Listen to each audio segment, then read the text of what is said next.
సమయం తక్కువ ఉంది, ఇంకా చాలా మంది ఉన్నారు. మళ్ళీ వస్తాం మీ దగ్గరికి.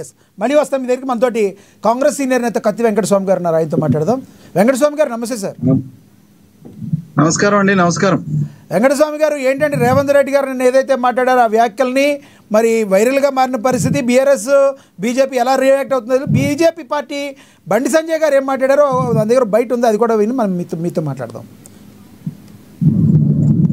అదే బయటపడ్డది అన్న వ్యాఖ్యలు. ఇది మంచి పద్ధతి కాదు. ఇది ఇవాళ తెలంగాణ రాష్ట్ర పరువు పోయిన దేశంలో కాదు, దేశవ్యాప్తంగా చర్చ జరుగుతుంది ఇవాళ ఈ విషయంలో. నాతో కాదు, అప్పు ఉడతలేదు, అనా పైసా ఎవరిస్తలేరు, బ్యాంకులకు పోతే దొంగ లెక్క చూస్తున్నారు. ఇవన్నీ ఒక ఎత్తు. ఒక ముఖ్యమంత్రి స్థాయిలో ఉన్న వ్యక్తి ఎట్లా అబద్దాలు ఆడినట్ట. నిన్న ముఖ్యమంత్రి గారు ఢిల్లీ పోయినప్పుడు ఎప్పుడన్నా ప్రధానమంత్రి గారు అపాయింట్మెంట్ ఇవ్వలేదా? కేంద్ర మంత్రులు అపాయింట్మెంట్ ఇవ్వలేదా? ఎన్నిసార్లు కలిసినా మీరు ఇచ్చారు. ఢిల్లీకి ఎప్పుడు పోయినా మేమే అనుకుంటున్నాం. ఆయన అనుకున్నా ఏం పెట్టిండు, నేను గిన్నిసార్లు కలిసిన కేంద్ర మంత్రులను, ప్రధానమంత్రిని గిన్నిసార్లు కలిసిన అని చెప్పి ఆయన చెప్పుకున్నాడు. 2023 డిసెంబర్లో రాష్ట్ర ముఖ్యమంత్రి గారు ప్రధానమంత్రిని కలిశారు. 2024 జూలైలో రాష్ట్ర ముఖ్యమంత్రి గారు ప్రధానమంత్రిని కలిశారు. మొన్న ఫిబ్రవరి 2025లో కూడా రాష్ట్ర ముఖ్యమంత్రి గారు ప్రధానమంత్రి గారు కలిశారు. ఇక మంత్రులను పోయినప్పుడల్లా కలుస్తున్నారు మంత్రులను. నిన్న కూడా లాస్ట్ కు హైదరాబాద్ నితిన్ గడ్కరీ గారు కూడా కలిశారు. ఎప్పుడు మీకు అపాయింట్మెంట్ ఇవ్వలే, ఎప్పుడు మీతో మాట్లాడలేదు. కాబట్టి ఇన్ని అబద్దాలా? అంటే తెలంగాణ ప్రజలకు చెప్పింది మీరే, గిన్నిసార్లు కలుస్తామని చెప్పింది మీరే, మళ్ళీ అపాయింట్మెంట్ ఇస్తలేరని చెప్పేది మీరే. అంటే ఇంత దుర్మార్గం. అంటే కాంగ్రెస్ పార్టీ ప్రభుత్వము ఇవాళ ఒక రాష్ట్ర ముఖ్యమంత్రి మాట్లాడాల్సిన మాటలు కావు. ఇది ప్రజల లోపల అధైర్యాన్ని నింపింది. లాస్ట్ కు రాష్ట్ర ముఖ్యమంత్రి గారు చేతులు తెచ్చారు, కాంగ్రెస్ పార్టీ ప్రభుత్వం చేతులు తెచ్చింది. మొత్తం ఏం కాదుగా, మేము ప్రభుత్వాన్ని నడపలేని స్థితిలో ఉన్నామని చెప్పి చెప్పకనే చెప్పారు నిన్న. ఇక తెలంగాణ సమాజం ఆలోచించుకోవాలి. ముఖ్యమంత్రి యొక్క అధైర్యం బయటపడ్డది నిన్న అన్న వ్యాఖ్యలు. ఇది మంచి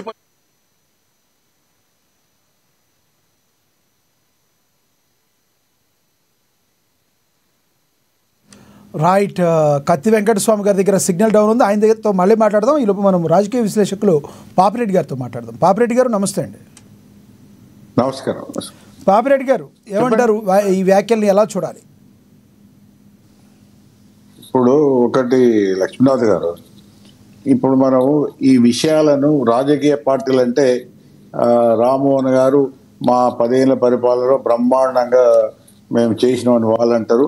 అది కాంగ్రెస్ వాళ్ళు అడిగితే ఏమంటారంటే ఆ 10 ఏళ్లలో చేసిన అప్పులనే మేము తీర్చలేకపోతున్నాం, ఇదంతా జరుగుతున్నది వాళ్ళని. అంటే ఒక గవర్నమెంట్ లో జరిగిన విషయాలను ఇంకొక గవర్నమెంట్ లో ఉన్న వాళ్ళు, లేకపోతే ఒక పార్టీ ఇంకొక పార్టీని, అంటే ఇప్పుడు బీఆర్ఎస్ కాంగ్రెస్ అంటున్నది, కాంగ్రెస్ ఇప్పుడు వెంకటస్వామి గారు మాట్లాడితే బీఆర్ఎస్ తప్పు అంటాడు అంతే. కానీ వాస్తవాలు ఇప్పుడు మనం వాస్తవాలు ప్రజలు చూస్తున్నారు కాబట్టి, ఇదంతా కూడా ప్రజల కోసం కాబట్టి, ప్రజలు దీన్ని చూస్తున్నారు కాబట్టి ప్రజలకు మనం ఏం చెప్పాలి, ఒక విశ్లేషణ చెప్పేది ఏంటంటే, ఇప్పుడు ఉదాహరణకు మనం లక్ష్మీనాథ్ గారు చెప్పండి. హలో, ప్లీజ్ కంటిన్యూ, వినబడుతుంది, కంటిన్యూ.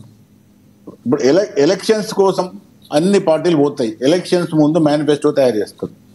అయితే ఒక విషయం ఏంటంటే, అసలు ప్రభుత్వానికి ఎంత ఆదాయం వస్తుందో అన్ని పార్టీలు కూడా ఒక సంవత్సరానికి ఎంత ఆదాయం వస్తుంది, ఏ రూపకంగా వస్తుంది తెలియని అమాయకులు ఏ పార్టీ వాళ్ళకు లేదు. ఎందుకంటే కాంగ్రెస్ కు సుదీర్ఘ అనుభవం ఉన్నది, బీఆర్ఎస్ కూడా రాజకీయ పరిపాలన చేసింది, బీజేపీ కూడా చాలా రాష్ట్రాలలో సెంట్రల్ గవర్నమెంట్ లో కూడా చేస్తుంది. కాబట్టి ఒక ప్రభుత్వం ఒక రాష్ట్రానికి ఎంత ఆదాయం వస్తున్నది, ఆ ఆదాయం అనుసరించి మనం ఏ ప్రణాళికలు ఏ వాగ్దానాలు చేయాలి. అయితే దురదృష్టవశాత్తు ఇక్కడ జరుగుతున్న పెద్ద పొరపాటు ఏంటంటే, ఇవన్నీ రాజకీయ పార్టీలకు కూడా వర్తిస్తుంది. ఈవెన్ ఎలక్షన్ కమిషన్ కు మనం ఒక విధంగా ఇది మన ప్రజాస్వామ్యము ఇవన్నీ అనుకుంటున్నా, అన్నిటి కూడా వర్తించే మాట నేను మాట చెప్తున్నా. ఏం జరుగుతున్నది అంటే, ఎలక్షన్ లో గెలవడం కోసం అడ్డగోలు ప్రామిసులు చేయడం, అది ప్రతి ఒక్కరు కూడా తెలుసు. ఈ ప్రామిస్ మేము చేయలేము, కానీ నీట్ గా మేనిఫెస్టోలో పెట్టడం, టైప్ చేయడం, ప్రింట్ చేయడం, ప్రజల మీద వారేయడం, గెలిచిన తర్వాత డబ్బులు లేవని చెప్పడం. ఇది టిఆర్ఎస్ గవర్నమెంట్ లో రెండోసారి జరిగినప్పుడు అదే జరిగింది. అప్పుడే టిఆర్ఎస్ గవర్నమెంట్ జీతాలు 3వ వారానికి ఇవ్వడం జరిగింది. దళిత బంధు కూడా ఒక హుజరాబాద్ కాన్స్టిట్యూన్సీకి ఇచ్చి మిగతా వానికి ఎక్స్పెరిమెంటల్ గా 5-10 ఇచ్చి అక్కడ కూడా పెద్ద గందరగోళం అయింది. బీసీ అన్ని పోయినాయి. అయితే అప్పుడే ఈ కాంగ్రెస్ ప్రభుత్వం, ఈ కాంగ్రెస్ పార్టీ ఏం చెప్పిందంటే బీఆర్ఎస్ రాష్ట్రాన్ని దివాలా తీసింది, కేసీఆర్ ప్రభుత్వం దివాలా తీసింది. అప్పటికే దివాలా తీసింది. ఆ దివాలా కోరుది ఎందుకు దూరం ఏంటంటే ఓఆర్ఆర్ కూడా బీఆర్ఎస్ గవర్నమెంట్ తాకట్టు పెట్టింది 20 సంవత్సరాల వరకు.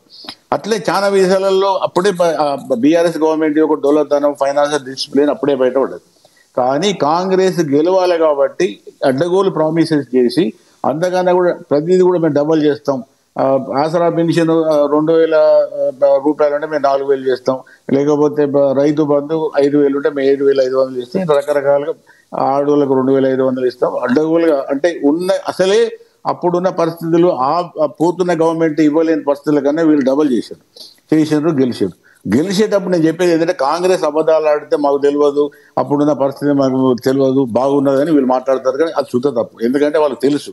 ఎందుకు తెలుసు అని మాట్లాడుతున్నారంటే ఒక బీఆర్ఎస్ అంటే ఎలక్షన్స్ పోయే ముందు 2023 ముందే దాదాపు ఒక సంవత్సరం వరకు కూడా కాంగ్రెస్ పార్టీ విపరీతంగా విమర్శించింది బీఆర్ఎస్ గవర్నమెంట్. ఇంత అప్పులైనాయి, ఇంత జరిగింది, ఇంత లేదు, ఇంత జరుగుతుంది. కాబట్టి వాళ్ళు తెలియలేదు కాదు, కానీ గెలవాలి, అధికారానికి రావాలి కాబట్టి అనేకమైన వాగ్దానాలు చేసినారు, ప్రజలను మోసగించారు, గెలిచిన తర్వాత ఇవాళ ఈ పరిస్థితి వచ్చింది.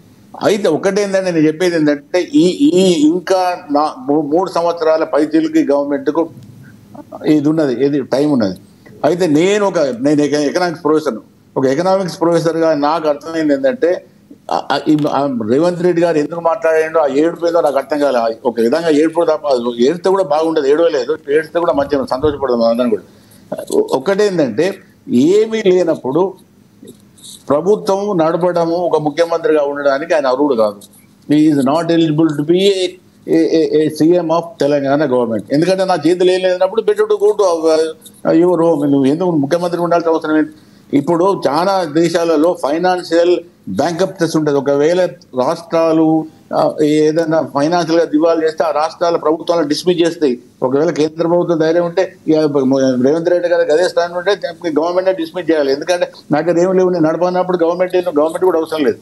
కాబట్టి అన్ని చేసిన తర్వాత ఇవాళ అంతా కూడా మీరు ఎంప్లాయీస్ నే టార్గెట్ చేసి ఎంప్లాయీసే తప్పు చేసినట్టుగా వాళ్ళకేదో వచ్చే డిమాండ్స్ వాళ్ళు అడిగితే మొత్తం కాంగ్రెస్ చేసిన పాపాలు తప్పులన్నీ కూడా ఎంప్లాయీస్ యూనియన్ తప్పన్నట్టుగా వాళ్ళతో మాట్లాడడం, మీ సంబంధమే మాట్లాడడం. ఇప్పుడు ఇవన్నీ కూడా ఏంటంటే ఇది 2 విధాలుగా తెలుస్తుంది. ఒకటి, ఇప్పటికైనా భవిష్యత్తులో ప్రతి పార్టీకి అంటే రాజ్యాంగంలోనే ఒక పరిధి, సుప్రీంకోర్టు ఇంటర్వెన్షన్ అవుతుందా, ఎలక్షన్ కమిషన్ అవుతుందా, లేకపోతే అన్ని పార్టీలు కలిసి ఒక ఒప్పందానికి వస్తే ఎలక్షన్స్ ఏదైతే వాగ్దానాలు మేనిఫెస్టోలు వాళ్ళ దానిలో పెట్టుకుంటారో, ఎన్నికల మేనిఫెస్టోలు పెడతారో అది మాకు సాధ్యం అవుతుందంటేనే పెట్టాలి. లేకపోతే ఏదో ఒక దానికి సుప్రీంకోర్టుగా లేకపోతే ఏదో ఒక వాటికి ఇచ్చి మీరు నెరవేర్చకపోతే మీ గవర్నమెంట్స్ డిస్మిస్ అవుతాయి. ఇప్పుడు ఏమైతుంది, ఏదో అబద్ధాలని గవర్నమెంట్ అధికారానికి వస్తున్నది, 5 ఏళ్ల దాకా మేము ఉంటాం, మమ్మల్ని ఎంపికలు. ఇప్పుడు కాంగ్రెస్ ప్రభుత్వం ఎంత దిగజారిపోయి